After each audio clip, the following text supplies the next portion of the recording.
hanging out here today on this Wednesday afternoon since school, or I'm out of school, and we want to talk about Killer Mike today.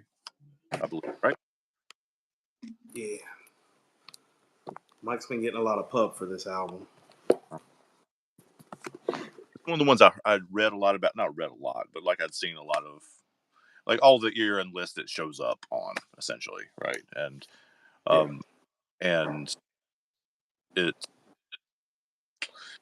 I never listened to it, right? Like I never pulled it up. I never got into it yet, and so I got to listen to it over the last couple days. Um, so that's where you go.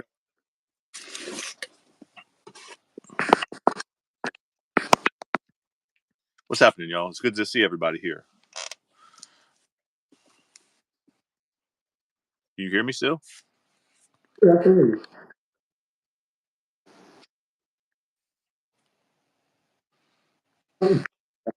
You hear that?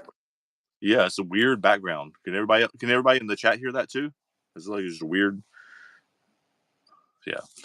This is the tech difficulty we were having earlier, guys. He got kicked out and came back, kicked out and came back and kicked out. It's just one of those stupid things. I don't know exactly what's going on. But YouTube is having issues today. Maybe this is the week between Christmas and New Year's, and a lot of people are trying to go live, and YouTube's like YouTube systems overload or some shit like that. I don't know. While we wait for him to get back, how's everybody doing? Everybody have good holidays? Everybody off work and so forth today?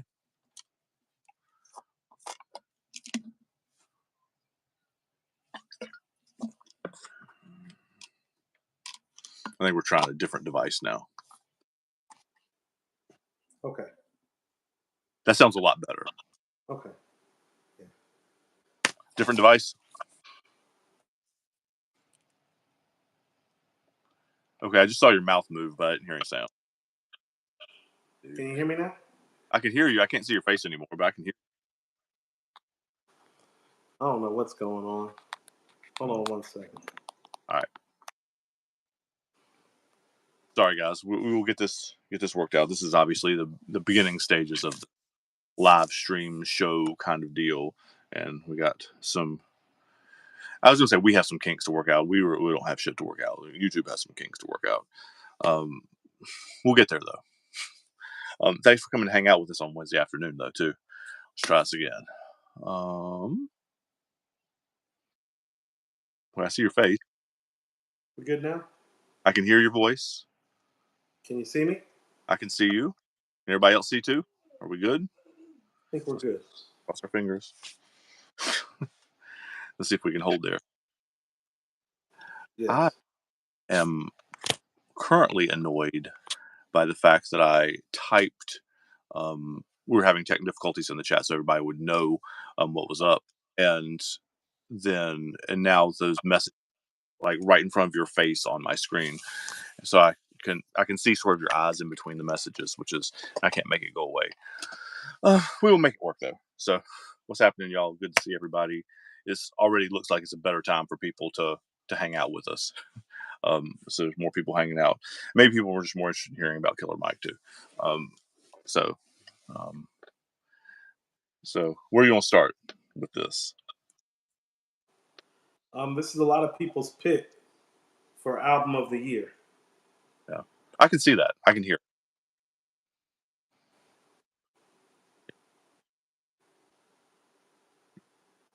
I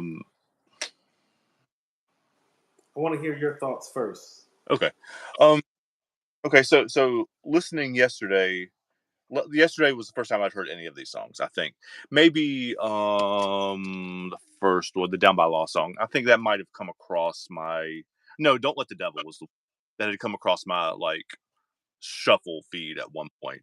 Because I was like, oh yeah, I recognize this one, but I'd not others before. And I enjoyed it. Like when I mean, I know who he is, obviously, but know who Killer Mike is. And I know of the Run the Jewels stuff and that kind of thing. But I was not super familiar with the music. Like I'd not listened to it a bunch before. So when I'm listening to somebody like we talked about with Larry June the last time, when I'm listening to somebody for the first time, um, it takes me a few songs a lot of the time to kind of get locked in what they're doing. Um, and it took probably to the end of the second or beginning of the third song, probably for me to kind of get into the groove of what he was laying down. Really around when what's up, man? Really until Chappelle's doing the intro with Run and that song, to really kind of get locked into what he was doing and what he was laying down. I texted him, Coop, we can't see you, just for the record, but I can hear some sounds coming from you. Um, Hold you on one second. all right. Um, I'll keep while he's getting his stuff set up. I'll keep talking about what I've heard anyway. What I texted him last night, as I was listening, because usually when I'm listening to especially hip hop albums for the first time, especially ones that he suggested, obviously this was his choice of things to talk about. Um, I will often text like running commentary as I go, right? While I'm listening to, because just like I am with the Grateful Dead albums I'm listening to that I've never heard before, or any other new things that I'm listening to that I've never heard before. I like checking my ear, so to speak. Like I like trying to figure out if what I'm hearing is really what I'm hearing. Does that make sense?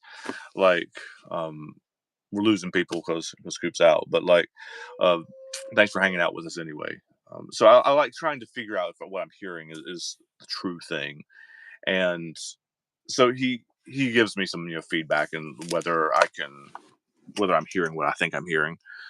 Um, so I'm just kind of, and I don't want to say too much more about it beyond that without him here, just because you guys are not paying all the big bucks to chill in the chat and listen to me run my mouth about something that I barely know anything about. So um, I appreciate your patience we we get this while we get this worked out.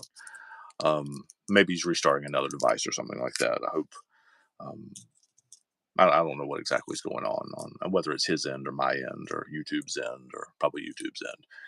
Um, what do you guys think of Killer Mike's album? You can go ahead and talk in the chat a little bit. Like, tell me what you've heard in this record, and like, do you think it's the album of the year? I know a lot of people think it is. One of the things I did text him was that I don't know if it's the best album of this Grammy cycle.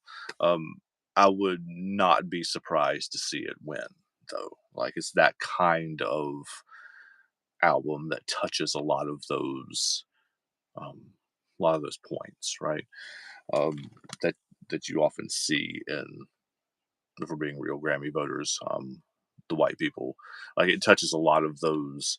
It's clearly not made for that audience necessarily, but it does feel like it touches a lot of those points. Um, we good? Yeah, we are. All right. I've been babbling a little bit, but um, so what I was telling them was that a lot of the time when I'm listening to something for the first time, I will be texting, especially hip hop album, I'll be texting you alongside it, just to like to check and see if my what I'm hearing is what I think I'm hearing, right? Uh, and a couple of the notes that I sent last night, bless you, um, sent you last night as we were going, was that um, I could see why this was nominated for album of the year. Like, it has that feel to it. Um, When you the say when you say that, can you unpack that for me when you say it has that feel to it? it's it touches, like we were talking a couple weeks ago about Boy Genius. It touches a lot of different points, right? It's not a one lane album to me. I mean, again, I've heard it like one and a half or two times, so I'm not talking about this from a place of, you know, massive vast knowledge, but like, um, what I've heard, it seems to touch a lot of points. It touches making arguments making, I don't want to call it conscious because I don't think it's that, but it touches some of those points. It has fun songs, it has songs that are like it touches lots of different pieces and lots of different directions. And there's songs on in here that I can hear played at the club. There's songs in here that I can hear like riding in the car. There's songs in here that I can hear like I was last night sitting at my computer with my headphones on, just kind of vibing out. Like there's songs for all the different types, right? And it's not just one thing. So those tend to be the ones that you see win awards, as far as I'm concerned. Does that make sense? I tend to, That's fine, but I tend to believe that when it comes to other genres of music, but not hip hop. okay. I tend to think that the Grammy for Rap Album of the Year goes to, quite frankly, like there appear to be some industry politics and promotion involved. Yeah, I think there's that for all the genres, honestly. But I think probably more hip hop because I think the people voting on it know less about that than others genres. Yeah, like I've seen a lot of campaigning for this album, Yeah, and so that's what makes me feel like it is a viable candidate for Album of the Year. It is one of the best rap albums I heard this year. Don't get me no, wrong.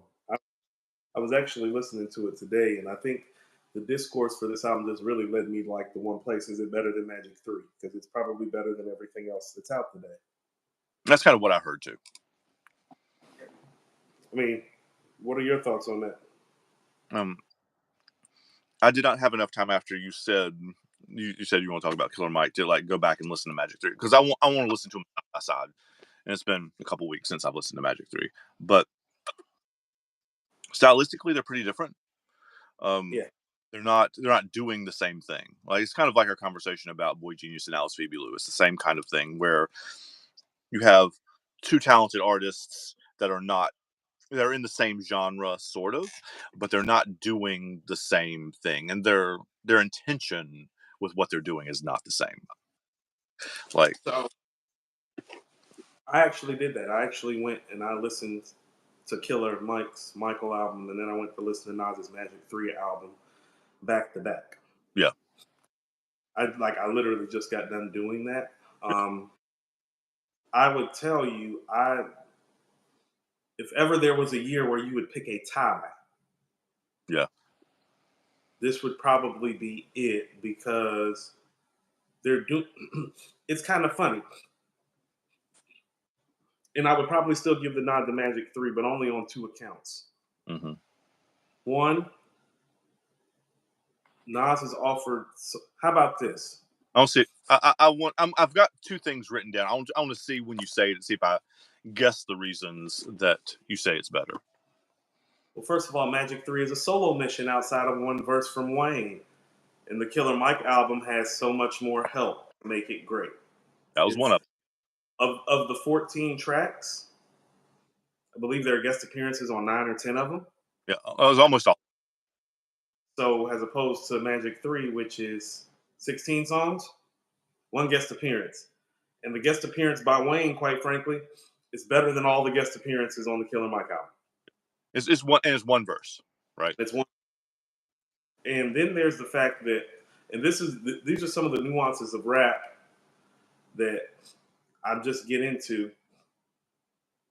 Killer Mike does a great job of explaining his life story hmm So, on this record.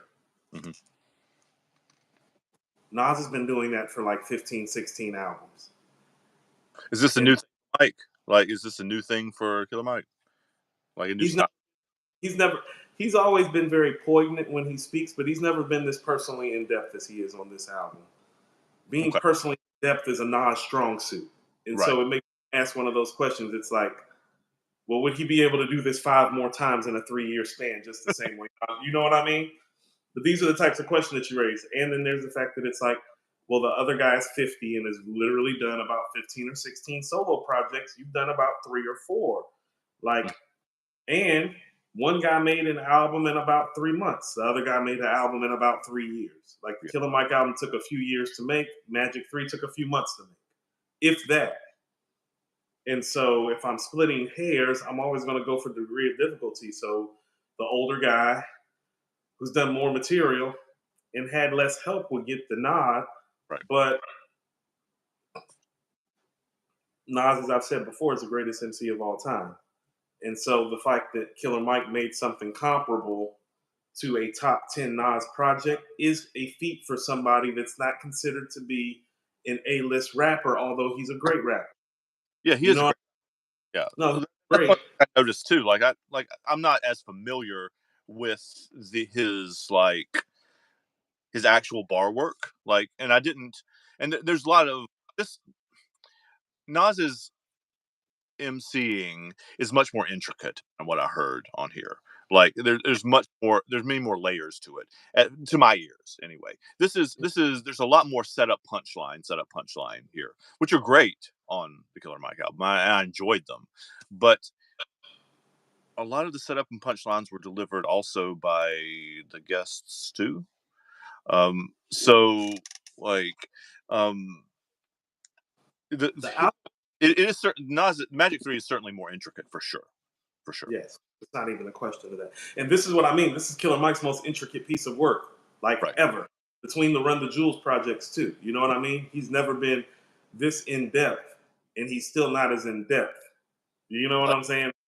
As the other guy, and so I see why people think it's the album of the year because this album, certain albums have a feel to them, Yeah.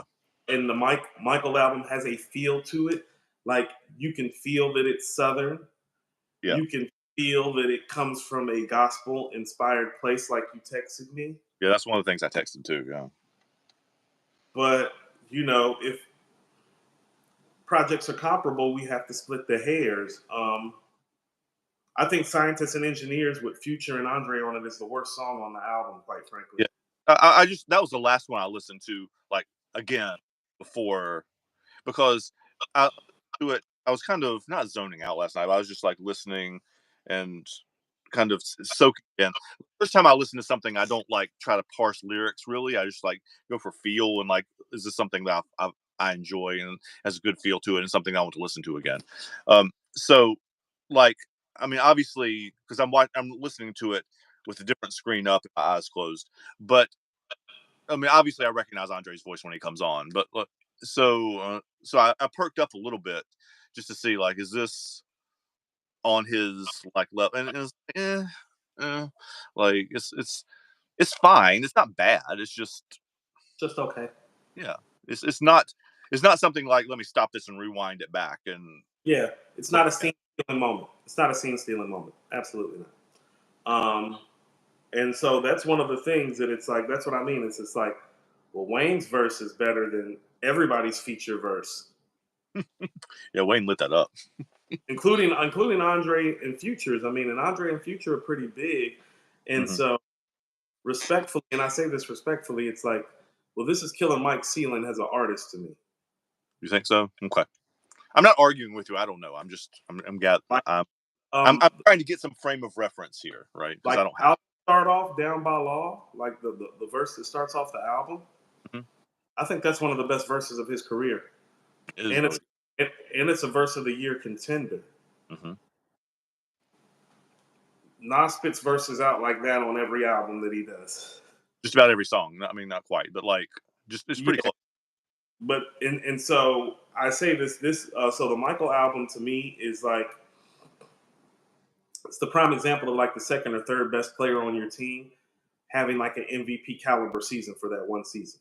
Mm. You know, but it's like it's just for a season. But it's a pretty phenomenal piece of work. No, it is very good. I enjoyed it. It is a thing that I'll listen to again. Like some of these things, we've talked about this before about other projects. There are things kind of in two groups, right? There's one where you're like, okay, this is good. I respect it, and I can see the craft in it, but I'm probably not going to hit play on it again. And things that I will probably Yeah. pull back. And this is No, I'll pull back out. I think. no, the replay value on this is good. It's like about this when I listened to it again this morning, I said to myself, it's like I know it was in my top 5, but more realistically, probably number two Yeah. this year. Because I don't know if a project, like as much as I enjoyed both of the Larry June projects, I think that, and see, and here's the problem, like, and this is the problem that Nas poses to everybody with this run that he's been on. It's like there's stuff on Magic 2, which isn't the album of the year, that's better than all the stuff on Michael. You know what I'm saying? Like there's a few records on there that's like taking this That was down. my favorite. Like, I'm a big Magic 2 fan. Yeah, Like, on a personal level, like that's I'm not gonna lie. I listened to Magic 2 last night, and I was like, man, I was like, good, right? I mean, shit, it might be number 3 or 4 Yeah. as far as album of the year because when I Well, listen to for sure. it's there. And in a lot of ways, in terms, how about this? The peak on Magic 2 is better than the peak on Magic 3 because to be honest, if I was picking the best songs Nas made this year, 3 of them would probably come from Magic 2, and maybe only 1 or 2 of them would come from Magic 3. Magic 3 is just a more cohesive piece of work and a longer piece of work. The It's degree of difficulty is harder. But I would stick Michael right in between those 2 albums. And then that begs me to think it's like, well, if Nas put Magic 2 and Magic 3 together, he'd just be blowing everybody out the water. You know it what would I'm saying? it would be the double album that everybody tries to make that nobody has successfully really made. Like Right. solidly end to end, right? Yeah, solidly in the end. He could like take that 9 tracks and take those 16 tracks and break them up into 11-track double pieces, and he would have just ran away with it again. And I think some of the reason, quite frankly, Michael's getting so much album of the year talk is because I think, and I just realized this because I haven't listened to Magic 3 in a minute, there is some Nas and Hit Boy burnout going on because It's a lot in the last few years. they've done about 80 tracks in about 2.5, 3 years. And so some of the effect and the potency of it can be lost on you as they hit album number 6 in year number 3. Right. And so all of these things. So it's like, yeah, Michael sounds fresher than Magic 3, but that's because we didn't just get done listening to 5 Killer Mike projects over the course of the Exactly. last 2.5 years. And so it is a breath of fresh air and it is a great piece of work. Like one of the most impressive moments on the album to me for Killer Mike was on Spaceship Views with Currency and 2 Chains. Hmm. Okay, that's 2 Chains flow that he took. Yeah. Like he actually outdid 2 Chains with 2 Chains on the record. He took 2 Chains flow and actually did better than 2 Chains on the record with 2 Chains flow. And it's like, man, that's impressive. I didn't know Killer Mike was versatile like that. Yeah. But he's still not 2 Chains overall because I think 2 Chains is the top 5 rapper in the history of Atlanta at Yeah. this stage. Are And I, most of the guest appearances on here Atlanta people? yes, That's what I thought. Like the famous ones that I recognized, I knew were all Atlanta people. Uh, but there are, 15 or 20 different people, or groups or whatever that I figured that if they weren't all Atlanta people, they were probably at least mostly. right. Um, And here's another thing too, and this is what I mean about splitting hairs. You can overuse somebody on a record. okay. I feel like some of these people are overused. You know what I'm saying? It's like, well, you don't need that much singing. You don't need that much harmonizing. You don't need that much background. You know what I'm saying? Yep. Like the Scientists and Engineers record, Mhm. you really didn't need Future. No, no, it's You not. know? And here's the thing about it: it's like you really didn't need Future. Future's actually the highlight of the song to me, but I don't know where he fits in on a record with Killer Mike and Andre on a song called Scientists and Engineers. Yeah. It's almost it's almost like the record was made to garner the attention that it takes to get you an album of the year now. And there's nothing wrong with that. But some of the stuff on here, like Slummer, Hmm. where he's talking about, the girl that he got pregnant and paid for the Right. abortion, all that. Oh no, that's beautiful. That's Run with Young that song. Yeah. It's one of my favorite rap songs this year. Run with Young Thug, Run is. incredible. I love it. I love Chappelle's intro. That's the first thing I texted you about the album. Actually, is that Chappelle talking? I'm pretty sure it is because No, his that's is so like iconic and like, but his cadence of speech is so iconic too. Like the way he things, and I love what he said too. Honestly, and how yeah, they. That, I don't know if it was like a phone message or something, but I don't know if they took that. It seemed like he just took that, made it because the song obviously comes from that, right? That's where it starts, right. where the inspiration. So Yeah, I'm about to say it's kind of like a chicken or the egg thing. You don't know if the song inspired the sentiment from Dave Chappelle or if Dave Chappelle words inspired the sentiment to make the song.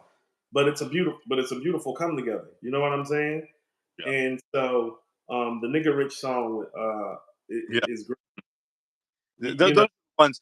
See, this is one of the things that makes me happy about doing the show and having these conversations with you, is because the ones that I hear as the standout tracks for myself tend to be the ones you are, and maybe that's just because I'm learning from you. But like, it also indicates to me that my ear is getting better, right? right. Like that I'm hearing the same things or starting to hear the same things. Well, here's another thing too, and this is what I mean when you're having album of the year conversation. Hmm. Well, Magic 3 picks up steam and this album loses steam.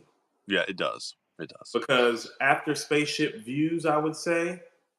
although the rest of the songs are good, like the Motherless song where he's talking about his mom.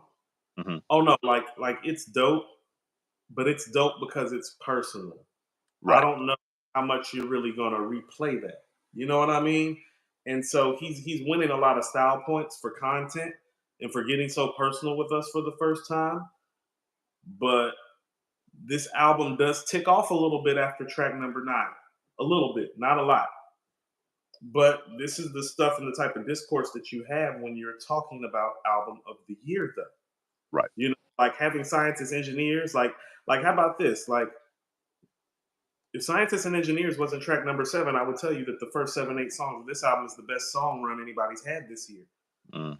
Okay. But but throwing that song in there for the publicity and for the sake of Andre's name hurts this album more than it helps this album if we're talking about the rap album of the year.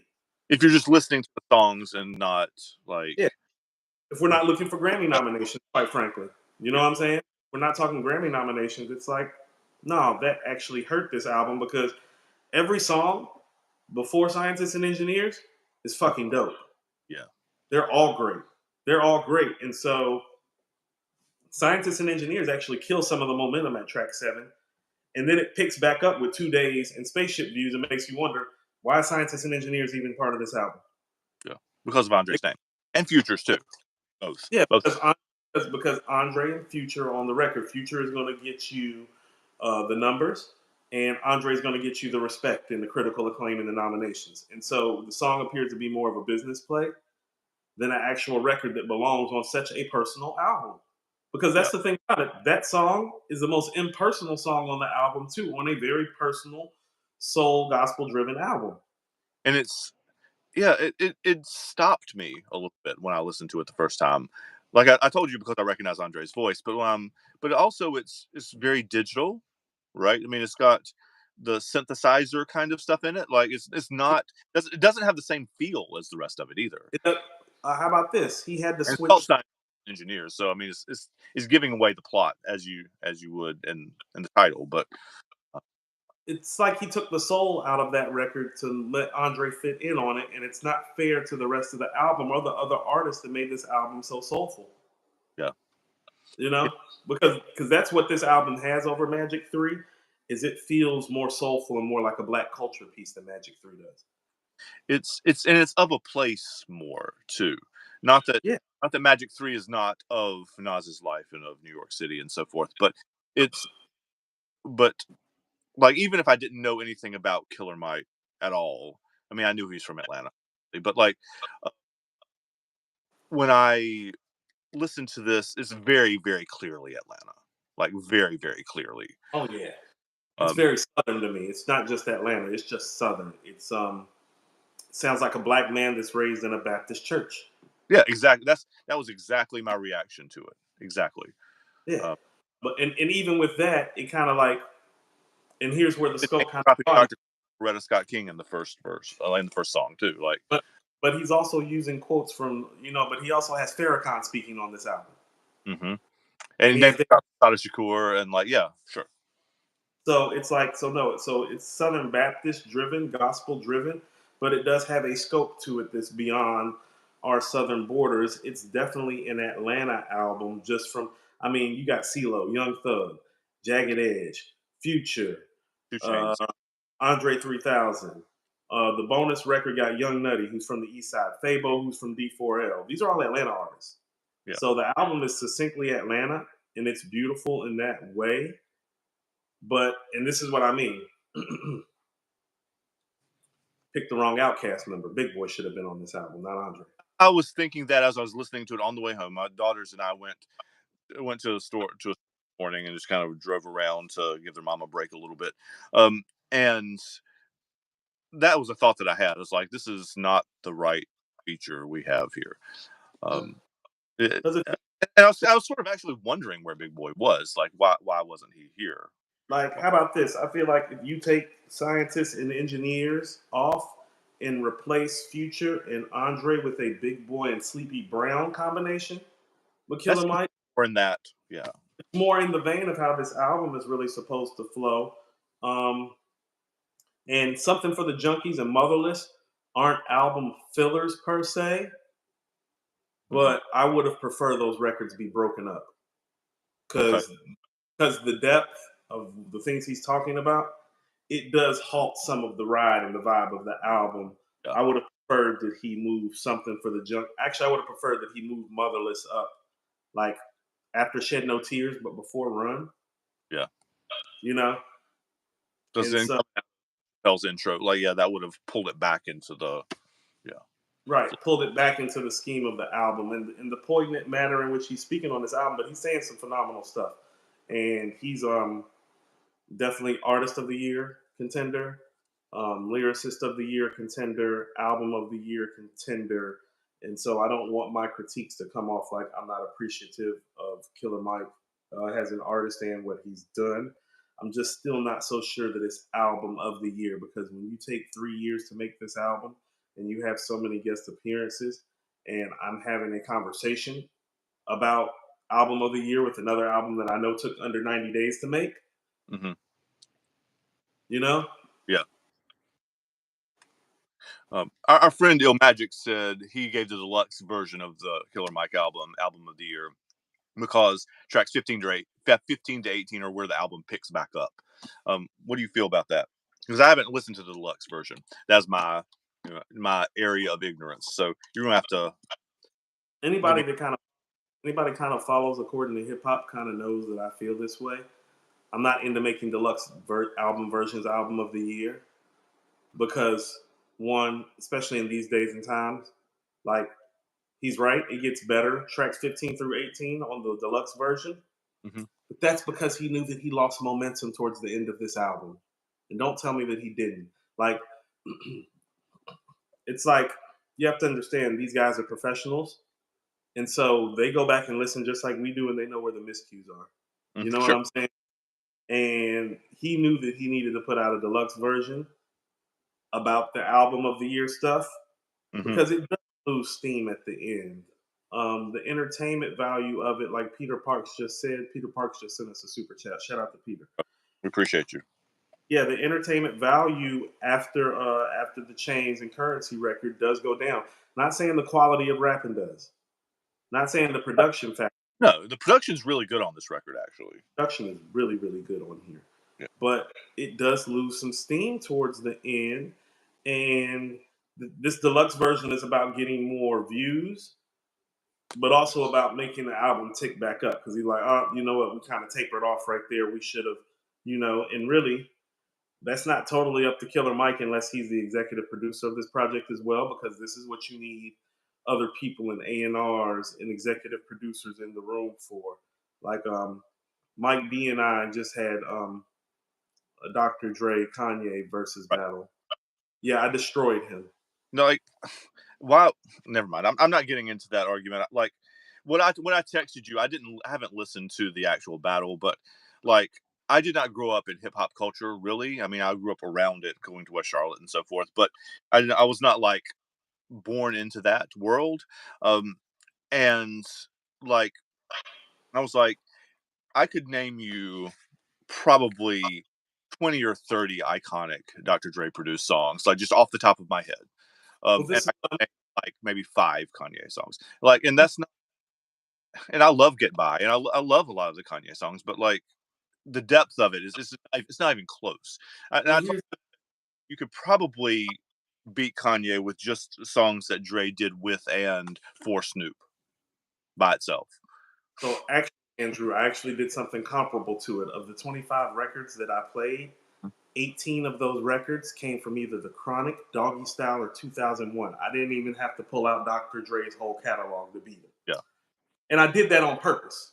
Like, I did that on purpose. Also, I mean, it might be more disrespectful in that room, but like you could probably do it with Eminem too, honestly, or come pretty close to it. Think about this. I didn't use one NWA record and I didn't use one Eminem record, and I still blew him out the water. Yeah. And those are some iconic records too, right? Yeah, I didn't use one song from Straight Outta Compton or Niggas from Life. Like, not one. And I beat him. But I did that, and this is what I mean about why Dre is the greatest. It's the executive production. He gives you so many great songs to choose from and know how to sequence them. Everything that Mike played, I was like, but yeah, I can just play this. I can just play that. I can just play this.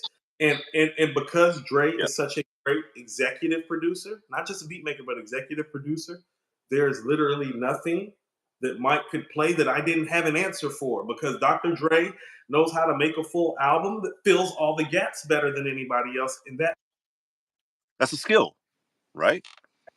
That's an important skill. I don't know. You just drop out. Maybe somebody tried to call him or something like that. yeah, So it did. Can you hear me? Yeah, I can hear you. I can't see, but I can hear you. You there? Yeah, I am. That's actually Mike trying to call me. He keeps freezing up. Mm. Hi, Mike, if you're trying to talk. So, question I had as you were talking about the deluxe version too, and maybe somebody in the chat as well. Hold on one second, Andrew. Yes, I'm gonna have to jump back in because for some reason it's pausing me on the stream and not picking me back up. okay. All right, we'll pause here. I'll sit here and babble while you drop in and out. What I'm going to ask him, maybe y'all can answer me in the chat too. Do you think do you know whether the songs that were added on the deluxe version were like in the can already, like was part of like the whole album recording session, or and they just pulled those out later, or do you think he recorded them after the like when they needed a deluxe? So Right. what asking? You there? You good? Yeah, I mean, I don't know why. Anytime somebody's like calling me or texting me, it's totally kicking us out the stream. It's weird. So what I was asking them, and I'll ask you too, are the songs on the deluxe version, do you think they were in the can during the album recording sessions and they just pulled them out, or do you think he recorded them new after they decided they wanted to do a deluxe version? I tend to believe that deluxe version stuff gets recorded during the album process, but for That's some what reason, I feel do. like to see, you know what I'm saying? Yeah. Like, there are great records Mm-hmm. that never make an album, not because the records aren't great, because they don't fit into the concept and theme of the album per se. Yeah. And Sure. I feel this is kind of one of those. Okay. Yeah.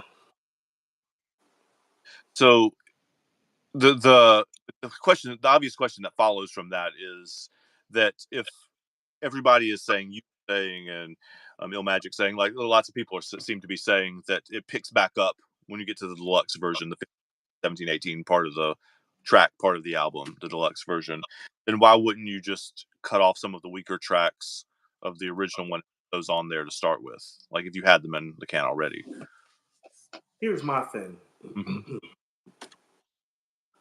And I kind of feel this way about the Magic 2, Magic 3 thing. Mm-hmm. Like, Magic 3 fits, but there are some home runs on Magic 2 that I just would have rather seen slid over to Magic 3 to give it home run value. Like, Okay.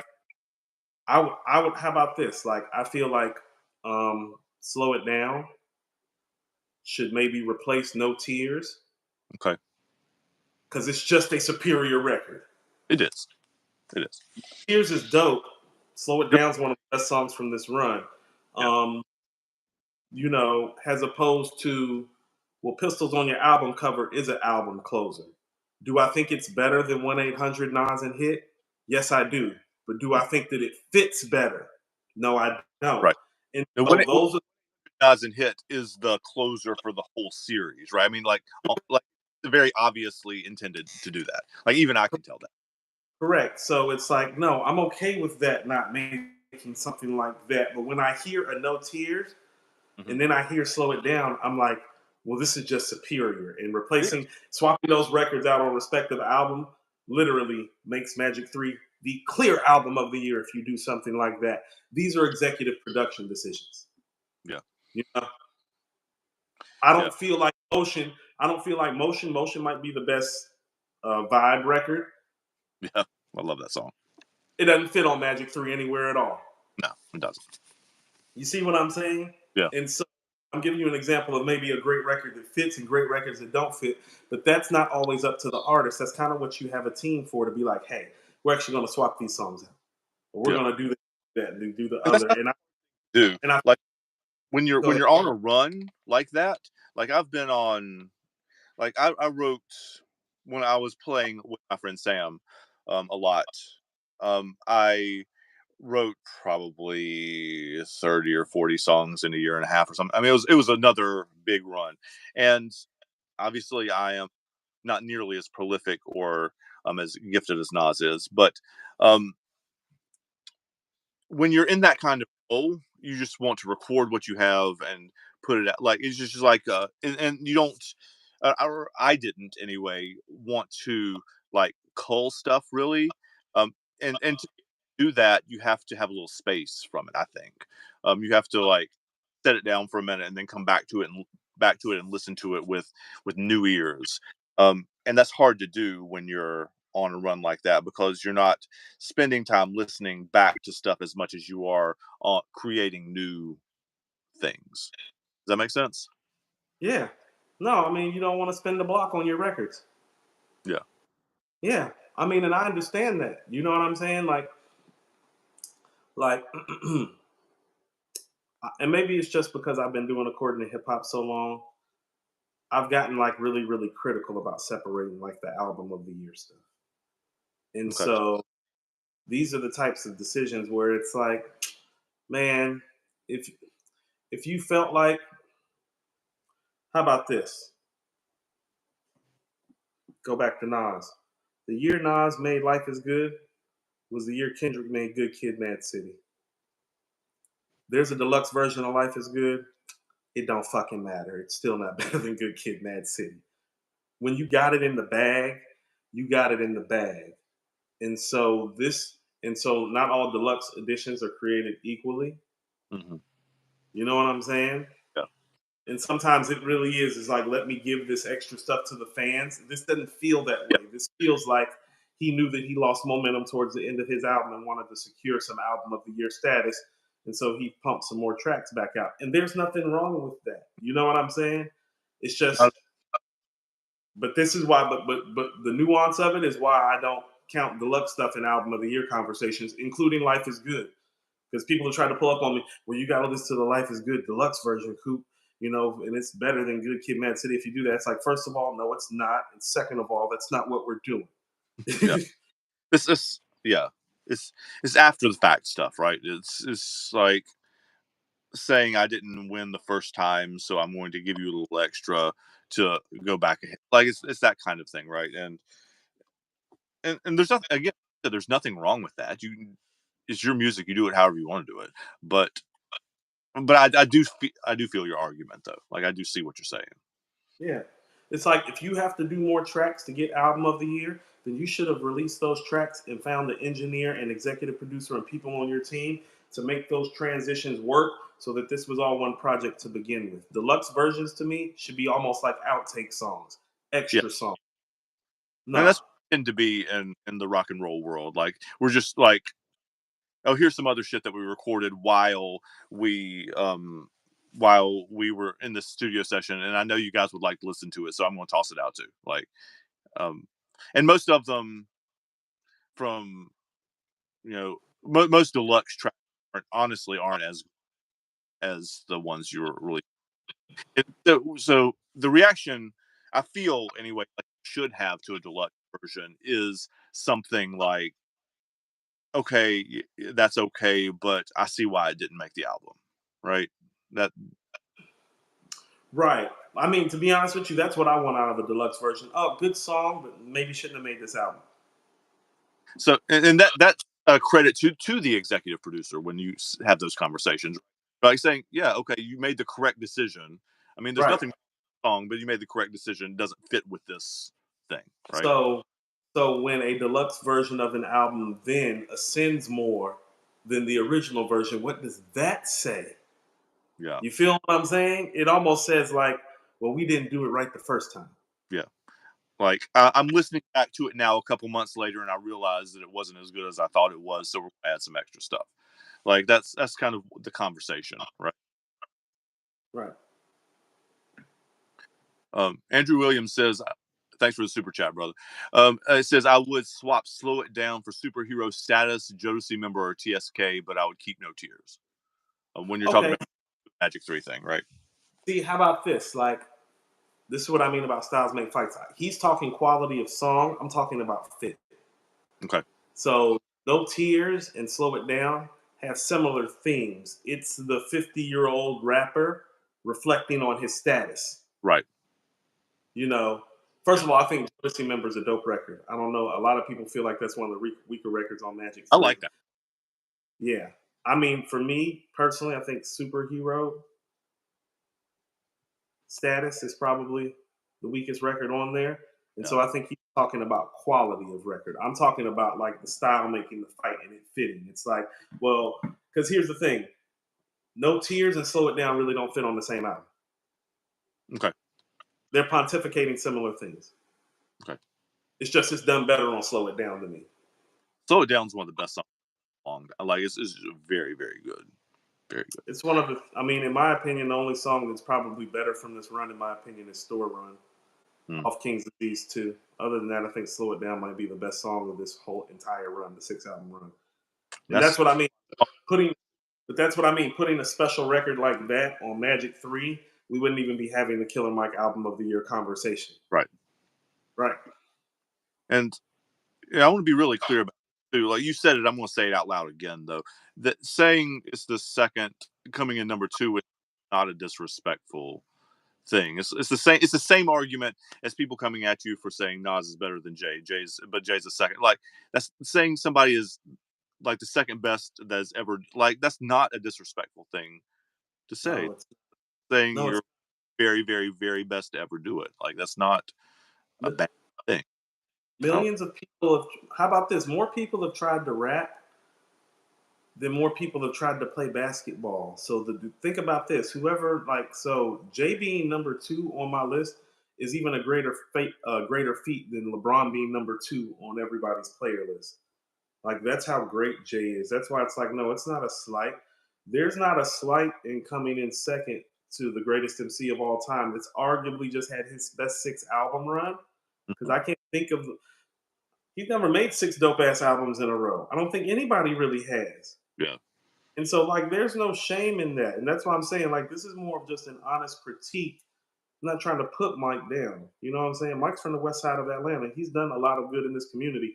I don't necessarily always agree with his political moves and his political views right. and how I, but he, you know, and I'll tell you something. For him to be the activist that he is, he's very condescending and arrogant on this album. But I actually like it because you're in rap mode, not in activist mode, and rappers can be condescending and arrogant. You know what I'm saying? And so I kind of like some of his tone on here. You know what I'm saying? mhm. But there's no shame in and like I said, if ever there was a year that you could call a time since I've been doing the show, this would be the year because I can see why people feel that way about Killer Mike's album. And I think that's a great feat for somebody who's not considered to be an A-list rapper. He has A-list performances, Right, but like me, A-list rapper is kind of like the all NBA first and second team, not the third team. right.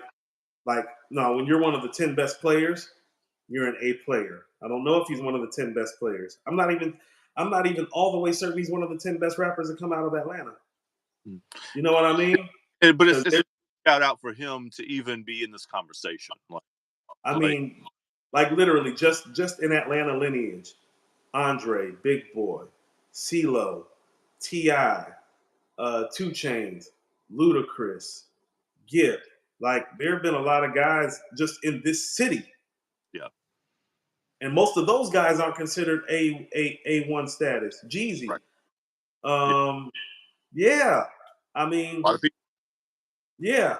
I mean, like I know Killer Mike is a better rapper than Jeezy. He's never made Thug Motivation 101. He doesn't have Trap or Die 1 or 2 to lean on. He doesn't have TM 103. Like, you know what I mean? Like, Right. so I know that you're like a better rapper, but even in the history of Atlanta, if we were rating Killer Mike, he would be like 8, 9, or 10 Okay. just in Atlanta. Think about that. Yeah. And that's And not counting anywhere else, right? no, that's not counting the South. I mean, that's what I mean. Just in terms of Atlanta, he's like on the back end of the 10. I mean, like definitely T.I., Ludacris, Big Boy, Andre, and CeeLo. For sure. So he's not cracking the top 5 in Atlanta. So somebody that's not even one of the 5 best MCs to come out of this city to make an album of the year contender, Mhm. that's a bravo. That's not a slight. Yeah. That doesn't happen. Like how about this? The 6th best rapper from Queens never made an album of the year. Right. The 6th best rapper from Compton ain't never made no album of the year contender. You feel what I'm saying? The 6th best rapper in Houston never made album of the year contender. 6th best rapper from Chicago never made album of the year contender. Never, ever. And so that's what I mean when I'm like, this is his ceiling. No, no, no. Most people, That's a high. Like, this album is probably better than anything Jadakiss has ever made as a solo project. You get what I'm saying? wow. Some strong Yeah, words. it's the truth though. Is Jadakiss a greater rapper all time? Oh hell yeah. Has he ever made a project like this? Hell no. That's what I mean about like this is Mike's ceiling. I mean that in a positive way, not in a negative way. Yeah. Yeah. So it's an It's people tend to hear. I'm just like not back on saying, but like people do tend to hear like somebody saying, "Oh, this is as good as you can ever do," as being like sort of an insult. Because I think most people try to, or most people feel like they can always do better. I would think, right? yeah, yeah. I mean, they can think that all they want, but I mean, here's the reality of the matter. Killer Mike's been around since the whole world with Outkast was that 2001, 2002. Yeah, something like that. So he's been around for 2 decades. Mm. If this album was in him before this, it would have happened before this, and there's a reason that it took him 3 years to make this album. Like this is his masterpiece. There's nothing wrong with that because this album is quite frankly better than a lot of rappers who were better than him all time. They Hmm. haven't made projects that were album of the year contenders. That's why I brought up Jadakiss. Jadakiss would be significantly higher on an all-time greatest rap list than Killer Mike, but he's never made nothing as cohesive and as good as Michael. He hasn't. He's made albums that have um, higher moments, like "We Gonna Make It" and Mm. "Jason." Yeah, but has an album?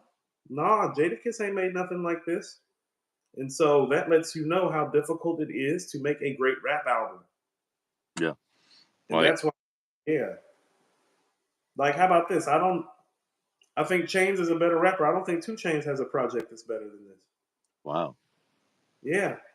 And I prefer Two Chains, and most people down here prefer Two Chains. Mike is probably a better quote unquote lyricist, Hmm. but that's only in the traditional sense of what we call a lyricist, which is really more of an East Coast driven bias. Right. Yeah. Most people down here rock with Chains more than they rock with Killer Mike. You know what I'm saying? On some rap shit, at least. You know, Okay. he's definitely not in Ti and Big Boy and nah, he's not that. He can rap with them, but he's not in their league. Okay. Yeah, He can be on the songs with him and not embarrass himself. Is that kind of what you're saying? yeah, he can even be the scene stealer. Mm. But they have shown during the course of the time, during their album making process and the classic records that they have made. Like, think about this. What's the best song on here? To me, Yeah. I'm gonna go back and look at the list. Um, I like Run a lot. Honestly, I mean that's my one of my personal favorites. Um, Now think about this. If Run is his best song, just think about some of the songs Big Boy has made. Think about songs T.I. has made. You see my point? Yeah, it's not the same level. But I mean, it's not, cohesive, yeah, Big Boy's a whole different thing. but cohesively on some album making shit, a masterful job by him and a job well done. You know what I mean? I would hope that he does something like this again because when people are like, "Well, Killer Mike has Run the Jewels," well, it's like, yeah, you're not being funny. It's like people in Atlanta don't fuck with Run the Jewels like that. Mm. Okay. You know, so nobody in Atlanta is about to give him credit for Run the Jewels like that. Is what I'm saying. All right. Yeah, Okay. that So don't that I think of it as a that, complete. that doesn't even register with the Atlanta hip hop populace, really. Because that was a huge deal outside of like outside of, I guess, hip hop culture. Maybe, I don't know, but like I remember Run the Jewels stuff being a huge deal. I mean, Common has this line from the Roots, "Things Fall Apart," Tag Two, "Love of My Life." He said, "Mostly when we perform, it's coffee shop chicks and white dudes." Mm. That's where Run the Jewels falls in it. Say that again. Common has this bar Yeah, I on. want to make sure I'm hearing it all correctly. I want to soak Yeah, it in. he said when we perform, it's mostly coffee shop chicks and white dudes. Mm. That's where Run the Jewels falls. Yeah. Yeah, I've told you. I've often spoken to the fact that it's like, you know, and this is what I mean. I'm not castigating him. It's like, no, I'm suffering from some of that same stuff. Part of according to hip hop, it's like we're bigger in California and New York than we are in Atlanta, and that shit like bothers me on the daily. Yeah. Like on the daily, because it's like, well, how can we be the best hip hop pod in the space when the space we call home doesn't think that we're the best? Yeah. You're always. It's always harder to be respected in your home, not your home like your household, but your home city, hometown, whatever, than it is. I mean, that's been my experience anyway. Um, to be, in different genres, in different kind of spaces, um, it's always easier to or I found it's easier to gain respect in that kind of way outside of your hometown.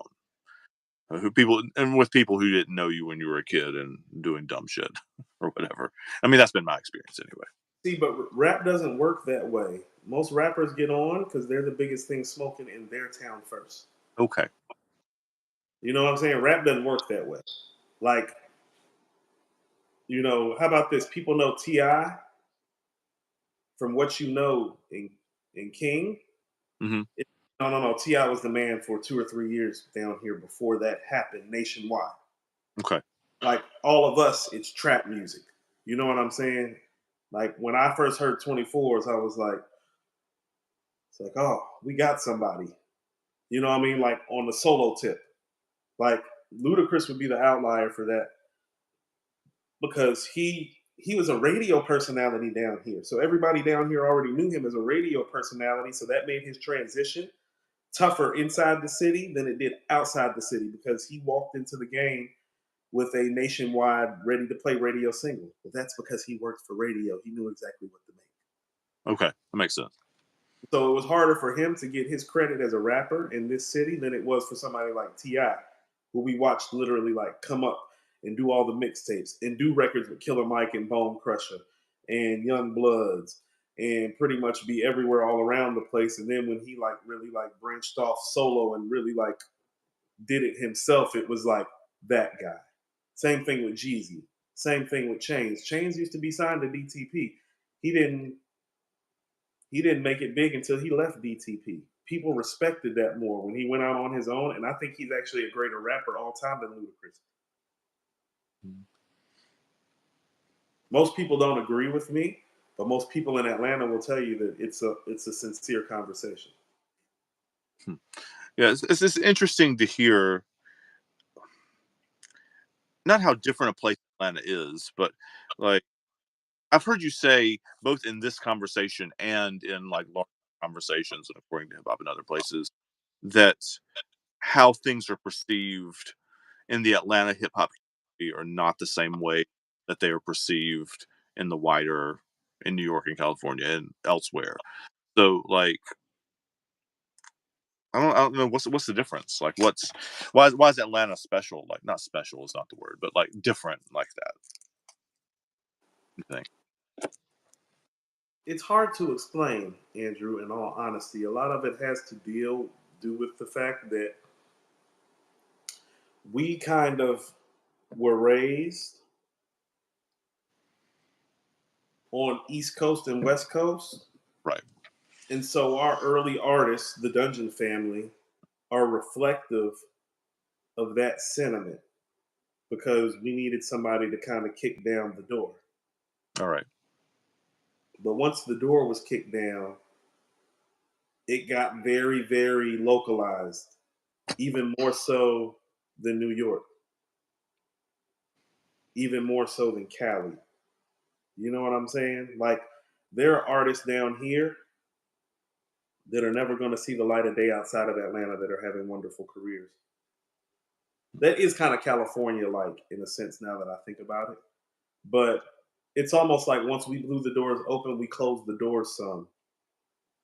Does that make sense? Sort of. It's like this. It's like we love Ti more than we love Luda because Ti belongs to this city more than Luda does. Luda belongs to everybody, and Atlanta doesn't totally like that. Right. You know I, what I'm?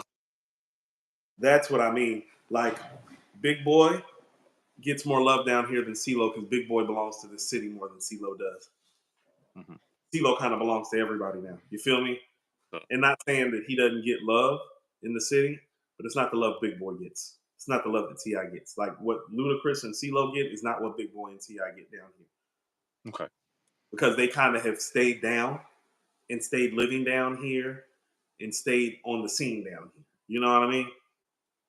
Okay. Like down here specifically, they've made it a point to rep for this city. Even some of even some of Jeezy's love started to wane as he spread out and started doing other things and being married to old girl and all that. Like that kind of hurt him in this city a little bit.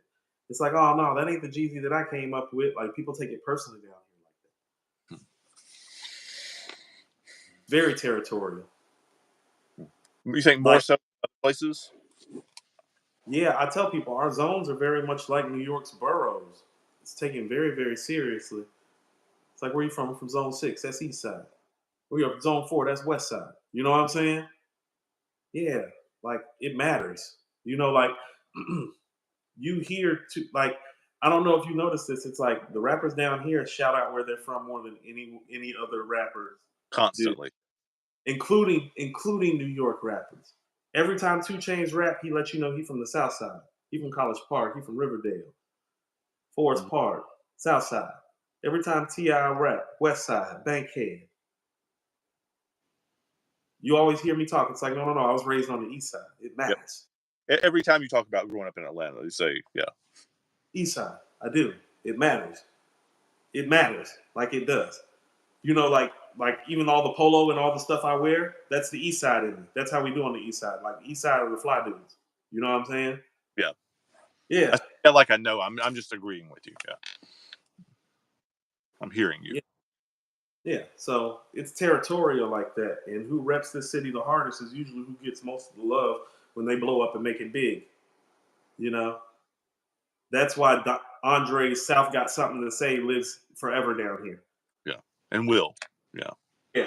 It's gonna live forever, no matter what he does or doesn't does, or how many flutes or violins or xylophones he plays. Oh, when he said the South got something to say, it's like, oh, well, that was the first time somebody spoke for us. It means something.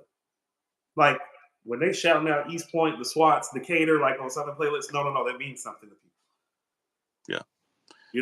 Most people didn't know what the SWATs was. That's Southwest Atlanta too strong. You know what I'm saying? It means something. It means something like Gip literally to this day daily on Instagram, and I just met Gip. Shout out to Gip. East Point, because that's where he's from. He's from the Point.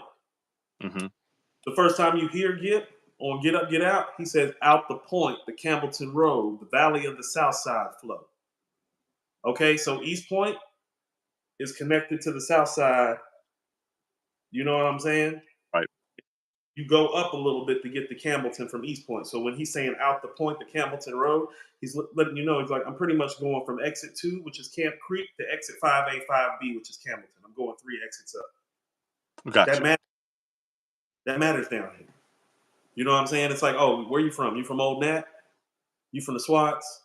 You from Camp Creek, you from Campbellton, you from Ben Hill. That's all Southside shit. You know what I'm saying? And so it matters. Well, the notes that I'm writing now, and I want because I want to make sure I remember to say it out. Killer Mike shouts out that he's from the West Side on this album on multiple occasions. I heard, yeah. Yeah. The notes that I was writing that I just wrote down because I wanted to make sure I didn't forget it was that seems to be an element of Southern music generally, not just Southern hip hop music. That it seems to be more concerned with place than um, music from other places.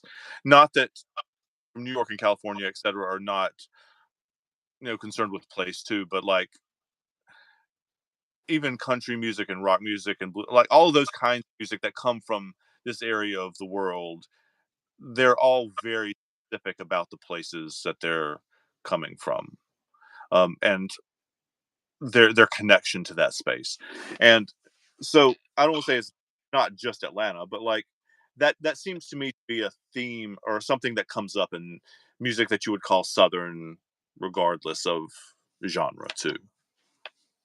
Um, I think Texas, Tennessee, and Georgia are the three Southern states Hmm. that is most viable explanation for like like Scarface shouts out his hood from 1989 till he just Yep. retired. Just another day in the heart of SA. You know what I'm saying? So I think there is a Southern pride. I think there's some of it is the neglect of feeling like we're the third coast and we kind of got left behind a little bit. So there's some bitterness to it. Yeah. You know what I'm saying? Like Hmm. the dudes from Tennessee shout out Memphis and Orange Mound heavy. You know what I'm saying? 8 Ball and MJG are from the Mound. I got some cousins from the Mound. Hmm. It's a big thing to shout out Memphis and Orange Mound. It's like it's a big deal. You know what I'm saying? It's a big deal to shout out the zones in Atlanta. It's a thing to shout out the wards in New Orleans and in Texas, especially Houston. You know what I'm saying? Like it is a thing, but it's also a thing that kind of like New Yorkers kind of started with the borough thing. Hmm. Saying like, what's the Rock-In record? I know you got soul. Even if you're from the Bronx, Boogie Down, Uptown Manhattan, or the Brooklyn Sound, even other states come right and exact. It ain't where you're from; it's where you're at. You know what Right. I mean? No. People really took that and ran with it because it's like we didn't have anything else to do with it. You know what I'm saying? It's like I see Leroy up in here.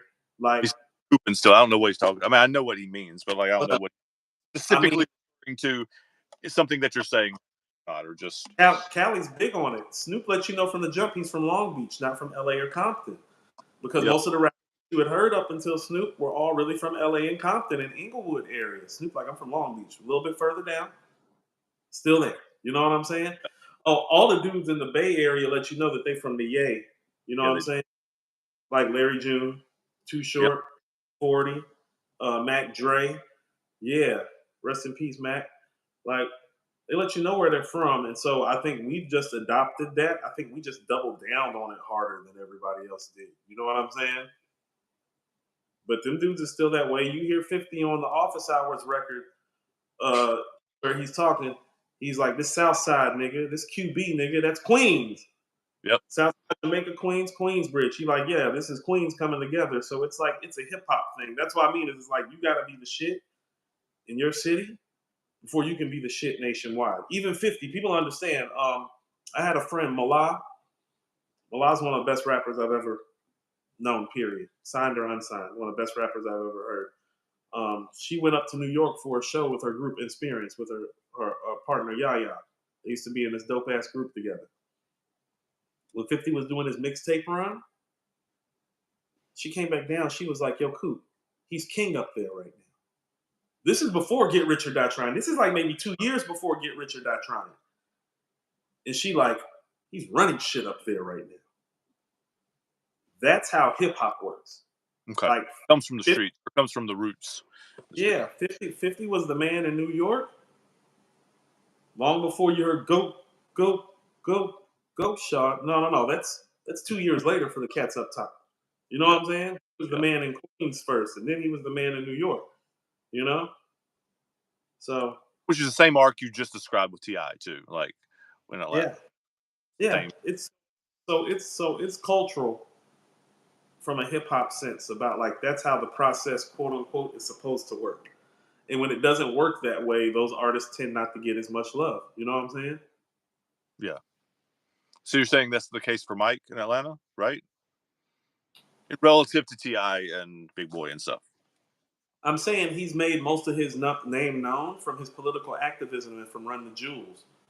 Yeah. And so Killer That's what. Mike, right? So Killer Mike, like the solo MC, is more known as the dude that did the verse with Outkast from The Whole World. Mhm. He's more known as the dude from Run the Jewels. He's more known for his political and real estate activism and acquisitions in the city.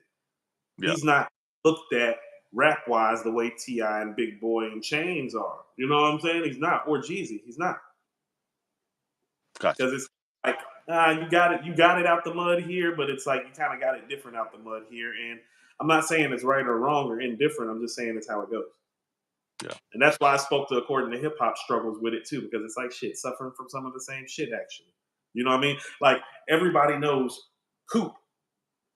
People don't know Coop from According to Hip Hop in my own city. Like more people know me for being me than they know me for According to Hip Hop. Right. But Sure. but check this out. But when I was one of Big Pun's producers who's from New York Hmm. came into the restaurant I managed and recognized me and wants to do some work. You get Nice. what I'm saying? Yeah. So in New York, oh no, dudes from New York recognize my face more than dudes in Atlanta do, like on some rap. I remember you telling the story after the Nas show where where there were people like yelling at you on the street when you were walking with the Rap Roundtable guys, like and you Yeah, say like they recognized your face as you were walking down the street there too. yeah, it's real. It's not a game. Look, this is it.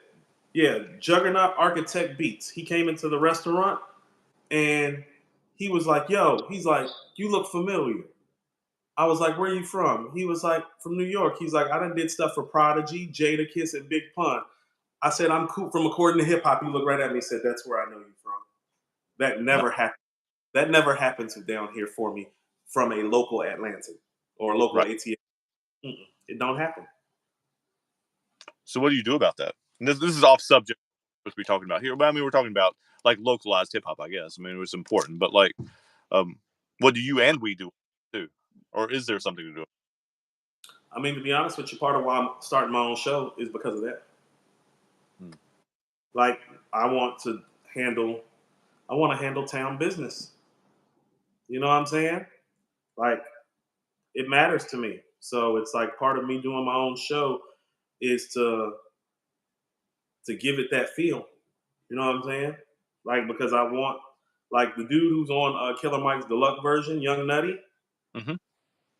So Nutty did his video with 21 Savage Yeah. right off of Boulder Crest. That's East Side. Nutty's from the East Side. His fucking shit is up on the Texaco right across the street from my homegirl Sade's apartment complex. Sade is one of the people that's doing the show with me. Nice. Last time I went to check up on Sade, she was like, "You should have been here yesterday. Nutty and 21 was outside shooting. I tried to make it over, but I couldn't make it over in time." That's what I'm trying to do. Like, I want Nutty on the show. You know what I'm saying? Local reporting. Yeah. Yeah. Like, what's his name? Elliot Wilson came down here and interviewed Nutty. It pissed me off. It did. I was pissed off about it. I'm not laughing. Like I understand. Yeah. Dude's literally on my side of town interviewing an artist from my side of town. Hell yeah, I take that personally. When we got like a whole following. You're damn right it's personal. I wouldn't be me if I didn't take it personally. Yeah. You know, my next goal after my goal is to like highlight the Atlanta and Charlotte scene. As the show grows, I want to be able to take it to Charlotte and do the same thing. Yeah. I mean, Yeah. I wear Charlotte stuff like it's that's what it is. Like, and I don't live there now, but I live close anyway. And like it's, um, there's lots, and not just hip hop artists too. I mean, we're talking about this show that we're talking about now. That like there's tons of really talented people around here. Tons, tons, and tons. I have I can probably name you 10 to 12 artists right now that have followings into the thousands down here in this city. You know what I'm saying? I'm about to sit them down and talk to them. Like I want to be the guy that like 10 years from now is like looking at an Atlanta or a Charlotte artist winning Grammy of the Year for Best Rap Album. And I want them to be like, man, shout out to Coop from All the Things, who's one of the first people that helped put me on and gave me one of my first interviews and really helped me. No, I want to be that guy. You know what I'm saying? Like I don't want to be Quincy Jones or Dr. Dre. Like I never wanted that. Like I wanted my town to get put on. You know, Yeah. like I never wanted to be the guy that made the record for them. I wanted to be the guy that helped them get to the guy that made the record. It's like, oh no, I wouldn't be here without the homie Coop. You know, the homie Coop used to have the show. He used to bring me and my whole crew on. You know what I'm saying? Showed us love before the rest of these motherfuckers knew who I was. That's who I want to be. You know what I'm saying? The connector. Yeah. Yeah, connector. Like Malcolm Gladwell's the tipping point. Yes. And that's who I am. Like that is the person who I identify with That's from the tipping. Yeah. So it's like that's the thing, and there's different ways to do it. And it's like because of according to hip hop's following, in order to do it, I have to play the game a little bit, which means I am going to have to get some artists who have already been notarized as well. But the goal is to sprinkle the notarized people that I'm going to get in with some of these local people who you don't know yet, who you probably should know, and maybe yeah. through them, being on my show and me interviewing them, boom, boom, bam. You know what I'm saying? But it matters to me. And that's what I'm trying to do with reactions and trying to do with other things like this on here too. I'm talking about stuff that is too, like the Nas's and the Grateful Dead, like the big artists. But I'm also trying to sprinkle in some stuff that's like local stuff and Yeah. smaller time, like and that should be on that aren't necessarily on in the same way that they should be. Yeah. You know, I mean, you have to prove that this is no different than the music space in this regard, what we're doing. You have to prove that you have a viable product. Yeah. Once you prove that you have a viable product, you do have to make hit records. In our case, it's not making the hit record, it's covering the people that have made the hit records. And Yeah. after you've done that, then you can start doing your shit. Yeah. Yeah. And we're to the place now that we're making, $10 a day or something like that. Not $10 a day, really. Like making a tiny bit of money anyway. We're at the very, very, very, very, very beginning of that journey. That we can not pivot completely, but we can like start trying to pull some other threads in a little bit. Yeah, we can talk about Phoebe's album. You know what I'm saying? I can talk about. Not being funny. It's like would have been real easy for us to pull up a Nas project because it's more what we're known for. We haven't done it yet because it's like, well, we already did. Yeah. Kind of, which kind of is what gave us the leeway to cover Killer Mike and Larry June. It's like, no, I want to cover all the bases. It's like I don't just want to cover the GOAT. I want to cover one of the guys that's popping out in the Bay Area. I want to cover the guy that's down here in Atlanta that made the best solo project of his career and one of the best rap albums that's come out of Atlanta in a minute. Yeah, we have to establish, you and I both together. I mean, you have more so done this on According to Hip Hop, but we have to establish, like in the wider audience or whatever, that we know what we're talking about. Like we have to establish our like bona fides, and like we have to establish that we have something to say, right? Like something that's and kind of because we definitely both of us have different perspectives on music than I think most music journalists do, and most people in this space talking about stuff. I think we look at things differently than a lot of them do because of our friendship, because of our relationship, and because of how much we've talked about stuff over the last 20 whatever years. But we still have to establish for like the wider audience that we know what we're talking about. Well, And way we also too, by covering the greats, right? That's yeah. Well, not being funny, Andrew. Part of what makes us different from other music critics too is that we were actually really good. Mm-hmm.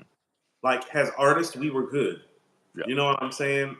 And not being funny, most music critics weren't good or didn't do it at all. Yeah. You know what I'm saying? And if you'll even look in our space, it's like, well, the person that kind of runs the space on the hip hop side is Joe Budden. Oh no, Joe Budden was a dope ass rapper. Yeah, it was. You know what I'm saying? It's like there's a reason that his shit is popping. Math Hoffa, the barbershop. No, he was a great underground rapper. Like, so you can see, like, quite frankly, the people that usually do best in this space were probably good at it before because the perspective that they can offer is different.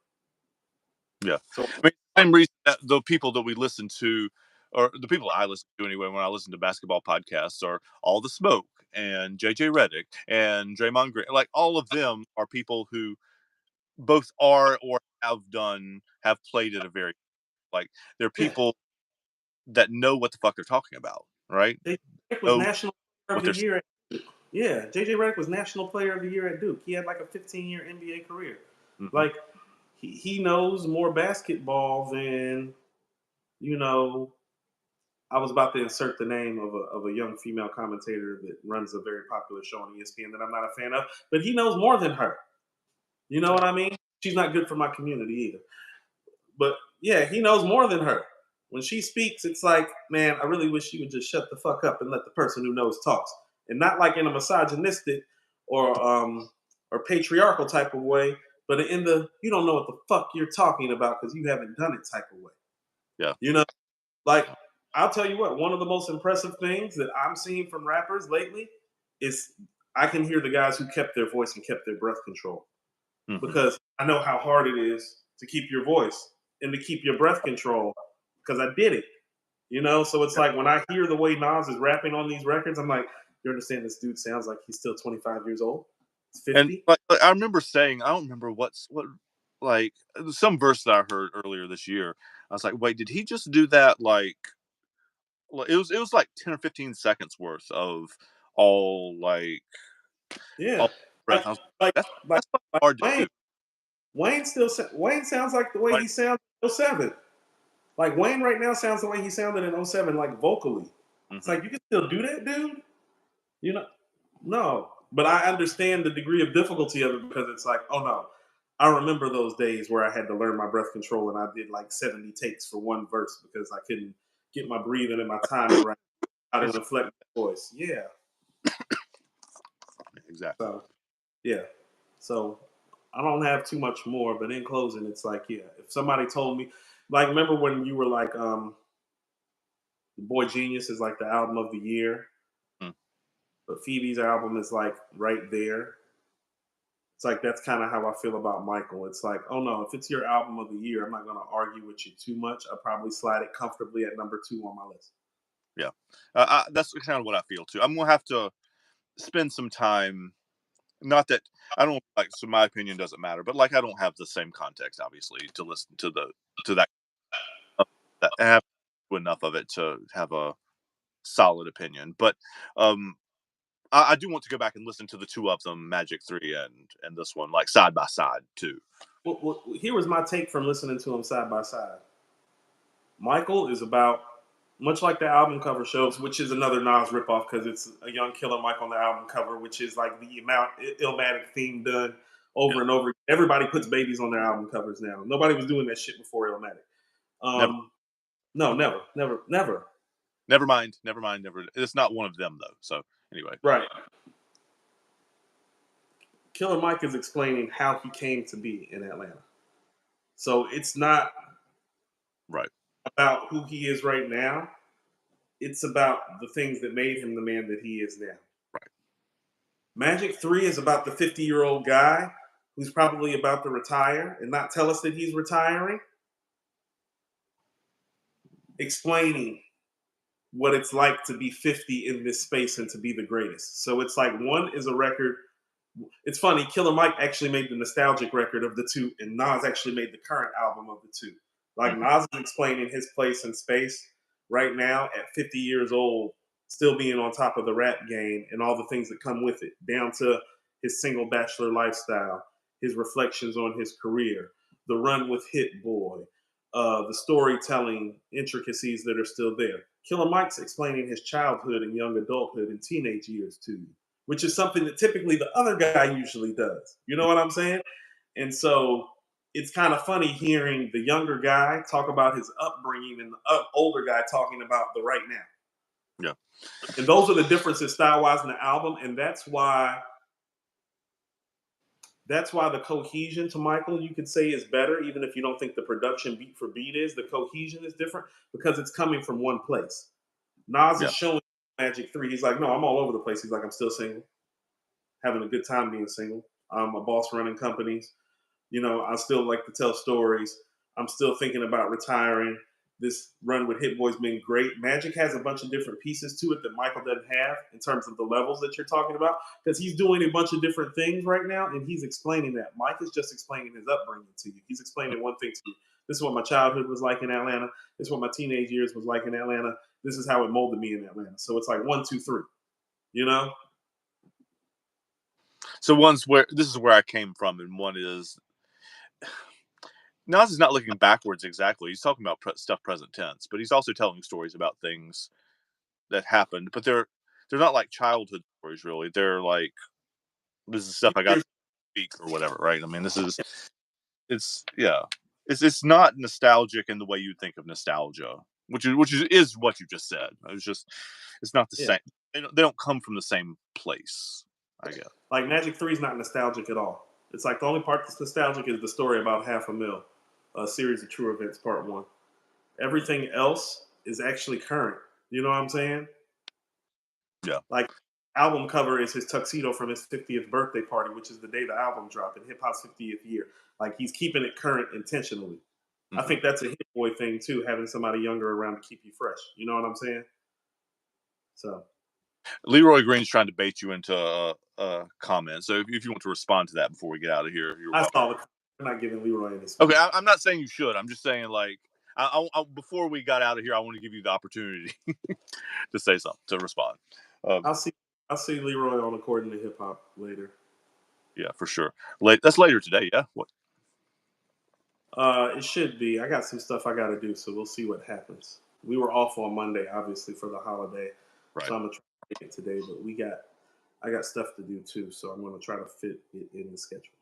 And we went a little bit past our viewing time, Yeah. but We got almost an hour and a half in here now, good. which is good. I mean, it was a wide ranging conversation for sure. Yeah, talk about a little bit of everything. Talked about the boroughs, the zones. Yeah. I didn't know Atlanta had zones like that. I mean, I knew East Side, West Side. Like, I knew you spoke about like that, about all zones. So I didn't know that was a new piece of information for my education too. So Yeah, how about this? Technically, where I work in Atlanta is where Zone 6 starts and goes up the east side. You know what I'm saying? Right. So, shout out to Cater, it's greater. yeah, yeah. All right, man. So this is a fun show. We ought to do. I don't know if we'll get back in here on the weekend at our normal time too. We had talked about doing an album of the year conversation, which included like all of the genres together. I don't know if we have time to get that in or not. We'll see how you feel or whatever. Well, But what I would like you to do is go listen to Michael and Magic 3 back to back, like I did this morning, and then maybe we'll do a show about Magic 3 and compare and contrast the analysis from the Magic 3 perspective on the other side of the Michael album. okay, we can do that. Yeah. That sounds good. All right. All right. Have a good one, bro. Thanks. See you. Later.